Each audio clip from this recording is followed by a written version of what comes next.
بسم اللہ الرحمن الرحیم۔ شب قدر کے لیے اپنے دل کو آمادہ اور تیار کریں۔ اس سلسلے میں حجت الاسلام علی رضا پناہیان نے بڑے ہی خوبصورت انداز میں یہ بات بتائی ہے۔ آئیں تفصیلات جانتے ہیں۔ آپ فرماتے ہیں، اگر آپ چاہتے ہیں کہ شب قدر کا انتہائی باعظمت سفر شروع کریں، یہ ایک ایسی شب ہے جو 30,000 راتوں 1,000 مہینے سے برتر ہے۔ ہمارے وجود کا اہم ترین حصہ جسے ہمیں شب قدر کے لیے آمادہ اور تیار کرنا چاہیے وہ ہمارا دل ہے، یعنی ایک خالص دل کے ساتھ اللہ تعالیٰ کی بارگاہ میں پہنچیں۔ اب ہم اس دل کے ساتھ کیا کریں کہ وہ شب قدر میں خدا کے حضور جانے کے لیے تیار ہو جائے؟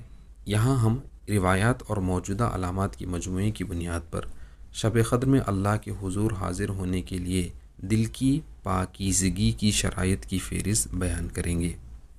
شب قدر میں داخلے کی قلبی شرائط میں سے ایک یہ ہے کہ ہم اپنے دل سے مومنین کے لیے موجودہ کینہ، حسد اور دشمنی کو ختم کر دیں، حتیٰ اگر کسی نے ہم پر ظلم کیا ہو۔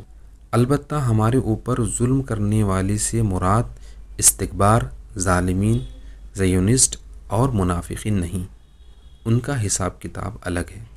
روایت کے مطابق مفہوماً عرض خدمت ہے کہ پیغمبر اکرم نے چند بار کسی کے بارے میں فرمایا تھا کہ فلاں شخص جنتی ہے۔ ایک صحابی نے کہا، مجھے یہ تجسس ہو چلا کہ وہ شخص کیوں کر جنتی ہے، لہٰذا میں نے اس سے کہا کہ کچھ دنوں سے میری اپنے والد کے ساتھ ناراضگی چل رہی ہے اور میں چاہتا ہوں تمہارے گھر آ جاؤں۔ اس نے بھی قبول کر لیا۔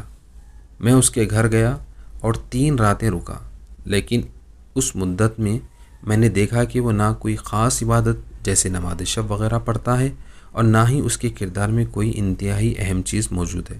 کچھ دنوں بعد میں نے اس سے کہا کہ رسول اکرم صلی اللہ علیہ وسلم نے چند بار فرمایا ہے کہ آپ جنتی ہو، آپ نے خود سوچا ہے کہ ایسا کس وجہ سے ہے؟